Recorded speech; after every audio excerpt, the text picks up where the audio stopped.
Hello, my name's Ricky Didham. I'm from the Auckland Star Trek fan group.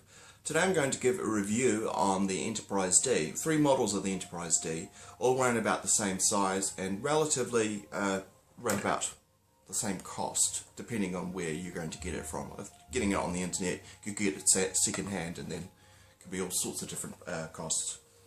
So the three models that I'm going to do of the Enterprise D are one, the Galoob model, the die-cast model kit, the Matchbox Enterprise D, well, it's not a model kit actually, none of them are model kits, they come pre-assembled, and the Eaglemoss Enterprise D.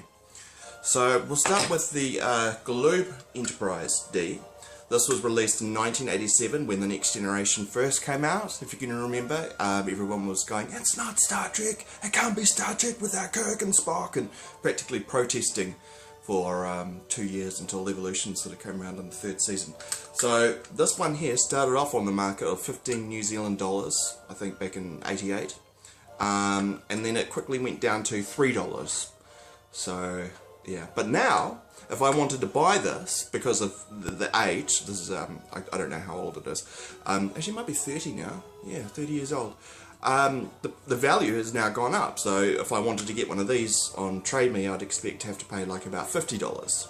So even though that the detail is not actually that good, maybe they weren't expecting that it would, or that fans had a different expectation for quality back then, and of course the ways in which they made the toys back then with the technology being sort of limited in the 80s. So this is solid die-cast metal, and as you can see there is big like rivets there. I know, riveting stuff, isn't it? And the NCC, so it's very big, and that's also very big up there. The windows sort of, they're not indented windows, they're kind of sticking out. This has saucer separation, which I always thought was really, really cool, and I remember bringing it to school and showing all my friends, and quite often I'd do the saucer section crashing on the ground.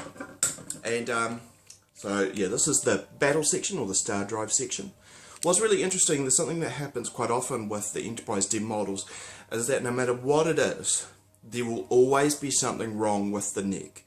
And on the neck on this one, or the dorsal interconnecting fin, or whatever they want to call it, the windows are quite really massive and kind of a wee bit weird and funny. Quite wacky really, isn't it? And on the back it's not too bad. The back of the neck there. Whereas on the Playmates Enterprise D, there's like about 5 windows on the back and it just doesn't look right. Okay, so that's that one. I love this one. A lot of personal memories. It's very heavy, because this is solid die-cast. You could chuck it at someone and knock them out. Seriously, crack their skull open. And this is the second one. This is the Matchbox one, and I had to do a quick clean-up because it's been quite neglected. I've gone through 2. This is my second one, because the on the bottom here, it comes with sort of like a display stand, and with a ball and socket joint, and the ball always just snaps off. So I had to buy a second one, and then what happened, it snapped off again. So that was really annoying. Another thing is, they say that this is die-cast. The saucer section, which is cool because it comes off, is plastic. So there's not going to be much damage around the rim from sort of wear and tear and that sort of thing, because it's plastic, it's not really going to dint as much. Whereas on the secondary hull, some of it is plastic and some of it is die-cast, there gets chipping, especially if you neglect your models like I do, sort of sticking it in the shelf once a better, newer model comes along. So also, you can't really quite see, but the plastic is clear blue plastic. It's painted red there, but it's clear blue. That's a nice touch. Actually, the neck on this one isn't too bad, as filthy as it is. The windows are actually quite good. So that's probably the only sort of redeeming thing that I like about this kit, is that the windows on the neck aren't actually too bad.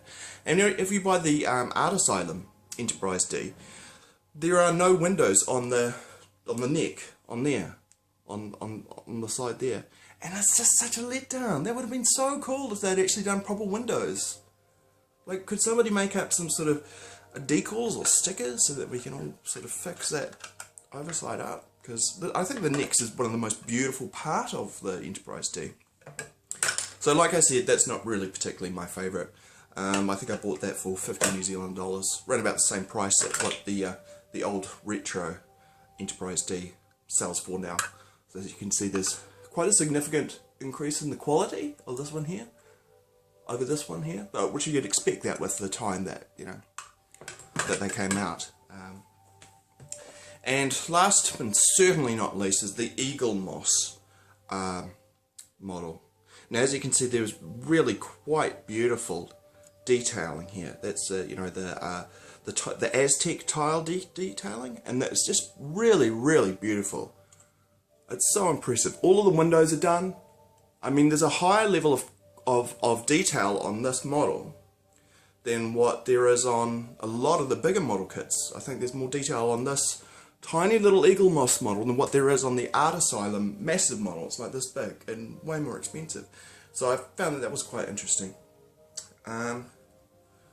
Now the saucer section feels, oh shit, I was about to rip the saucer section off. Okay, the saucer section does not come off of this kit. I mean, it nearly did right then when I tried to rip it off, but thankfully I got girly hands, I couldn't rip them off. So, but it feels like the saucer section is solid die cast and the bottom area is more of a plastic thing, which is good, because being plastic is less likely to sort of dint when you're playing with it or putting it down. Comes with a lovely display stand, which it's somewhere around here. See, I have this next to my bed just so that I can play with, so I don't need a display stand, because I just sit there and look and admire all of the beautiful the details of it. One little gripe about it is the lifeboats. I think what they said that they analysed the model from the show, but I think when they were analysing the model, they analysed it as it appeared in Star Trek Generations, and in Star Trek Generations they made a couple of upgrades to the actual model kit. One of them was to make the lifeboats a lighter colour, and I think to save a bit of money they just made the lifeboats white. You know, white, the same colour as the windows, instead of finding sort of like a more balanced sort of colour. But I can forgive that oversight. I think for the Eaglemoss collection, this is really a stunning one. This really is worth its weight in gold, and it's so lovely that even though I tend to mishandle my Star Trek toys and they kind of get neglected, this has lasted very, very well. So, and the beautiful detailing on the neck as well. That's tiny detail, but it's just immaculately done.